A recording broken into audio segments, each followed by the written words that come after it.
it was the first time in 14 years that you write a positive song on an album, which Yeah, is yeah, the yeah, I can last say one that. is fun. Yeah, I can Huh. say that. Yeah, Right. that was a challenge to me to finally write something different. I Yeah. I, I wouldn't say that maybe okay. There was one song on the Out of Myself album which was called I Believe, Yeah. or maybe and on the EP The Time I Was Daydreaming. I think this is also kind of optimistic. It's about love. It's about something that there's a positive message for sure. Right. So let's say that this track is, uh, the most optimistic after very very long break. Right. So But I think that this is the most positive message, so far. yeah. So you started setlist with the first song, which is Lost, and you finished with Found. Right. Have you ever thought of playing the whole album on a tour? Not on this tour, but in the next Yes, tour. yes, we've got that kind of plan, but so far I think we reached this level that we wanted to show our band with some kind of spectrum how we look like now these days. Right. So we didn't want to focus only on promoting our new album, but thanks to the new album, we could create our show more dynamic. We could do like you have a 1 hour, 2 hour show, but it goes like this. So Yeah. thanks to a little bit shorter tracks, things we could create that kind of mood and atmosphere. So this tour is mostly connected with how we lost at the beginning and how we found ourselves at the end. So that's how it goes. Great. So for fans, it was very surprising that this album again changes the sound of the band. Actually, it includes more melodies this time. So this is the way of thinking of the band of doing a different album each time, or do you find a sound that you are comfortable I and you think want to? at mostly what I wanted to mark what is the most important in Riverside's music, because of the albums like I don't know Rapid Eye Movement or I'm Not a Mini High Definition.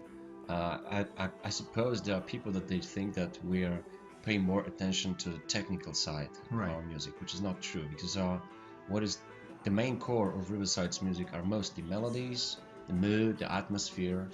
So we never wanted to be a band like Dream Theater to actually don't even like that kind of music. Right. And with this album, I think we finally wanted to show what is the most important in Riverside's music, and we left all these things that are the most important.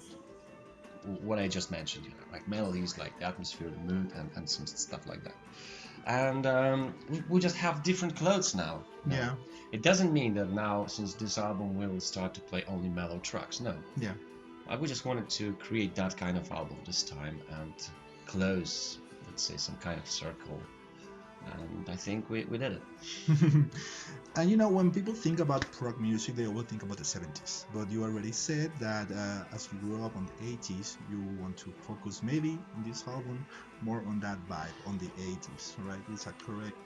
Well, I just always think about Riverside like a band who's just as a part of creating something new in the progressive music. So I don't want to repeat what is just in common or what is the most popular. I don't know. Exactly, the progressive music doesn't have to sound exactly like from the 70s, Yes. right? So I think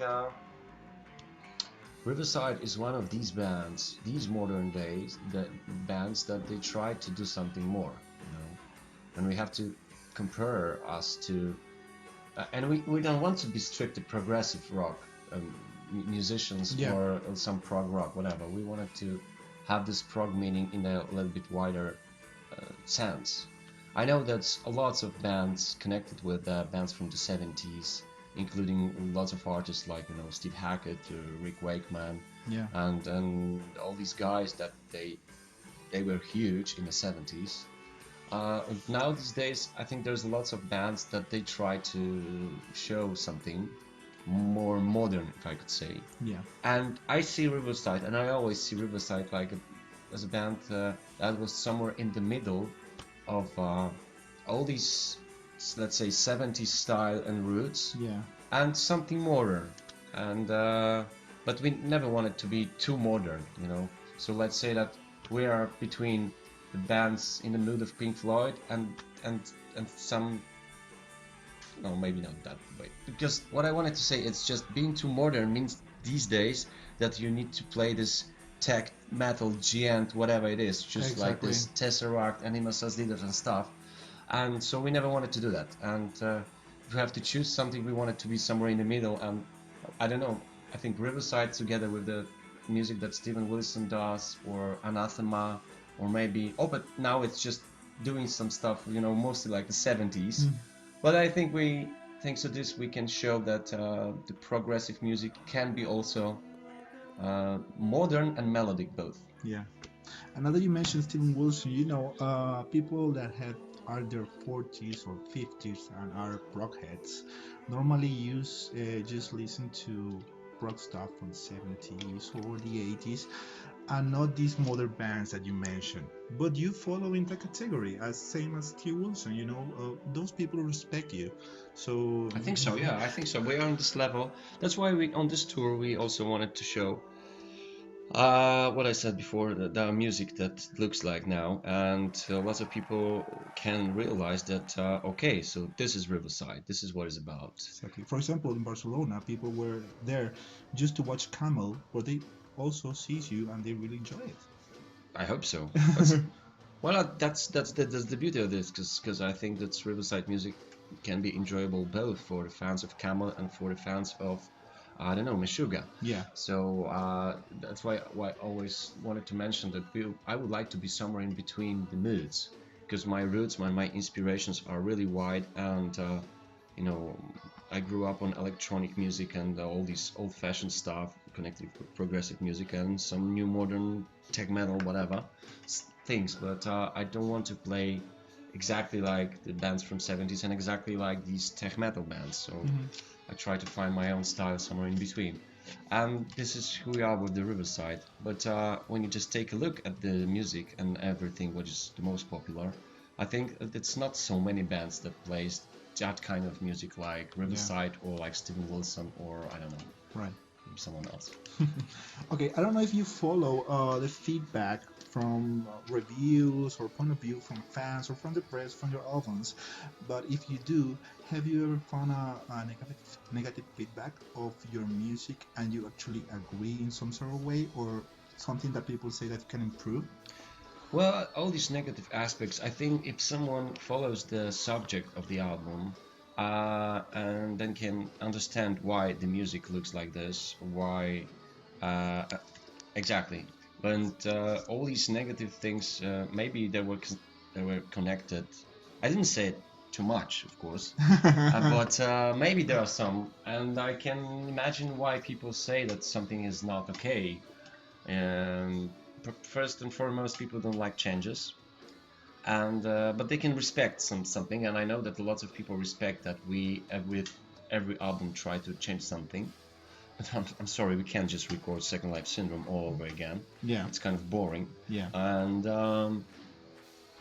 but the second stuff is just like lots of people think that um, you know what I mentioned before. This, let's say, technical side was is very important when you're just speaking of prog music. In our case, the melodies and the mood are the most important things. yeah, And because of the subject of this album, we simply couldn't let ourselves to do some, I don't know, jazzy solo piano stuff, do some weird rhythmic section, because the album is about finding the peace within. yeah, So I didn't have to scream, I didn't have to be angry, we didn't have to use lots of distortion and lots of complicated things. right. So that's why I think lots of people were, maybe lots, but there are a few people that they just, said, wow, I like Riverside and Second Life Syndrome, now it's too boring, too simple. Yeah, Everything depends what you pay attention to in the music, you know. For lots of people, the music is when there's the solo in the guitar, when there is the structure a little bit more complicated than chorus, verse, chorus. yeah, And the music is not for them when we're talking about the ambient stuff, for right. instance. Right? So, but so in here, it's much more lots of things are based on the mood Yeah. than on the concrete structure. I can say that. So maybe that's why. So there are some people that they think that okay, this album is not for them. Yeah. And when the press talk about Riverside, they also mention the metal background of the band, right? Some even say extreme metal background. Yeah, that was like 15 years ago. Geez. Yeah, I understand. But if you have to say a kind of music that in some sort of way influenced you, but it's not noticeable on the sound of the band, but that you really follow and in some sort of way inspires you to compose or do music, which we will That's a mention. lot of music, That's what I said. Uh, I'll listen to everything. Yeah. These days, you need to listen to everything too, because I don't remember if I don't remember this moment when maybe there are metal guys that they're listening to the metal only. Yeah. But mostly, lots of people these days just are much more open-minded and they listen to lots of things. Yeah. And when you take a look at the music these days, you see that there's lots of genres, combined together, Right. which is, in my opinion, much more progressive than just creating this old-fashioned progressive style. Yeah. So we grew up on everything, but I remember that at the beginning, the fact that our drummer played in death metal band, our guitar player played in soft metal band, I played a stricter prog rock. Yeah. Thanks to this, our style was kind of original. Hmm. But there was also, lots of all these punk elements, and our albums didn't sound very well. I would say that between our first 4 albums and the last 2, there's a huge gap talking Yeah. about the production. Hmm. Shrine of New Generation Slaves was finally album that you can say, okay, This sounds good. these guys sound well. That's something.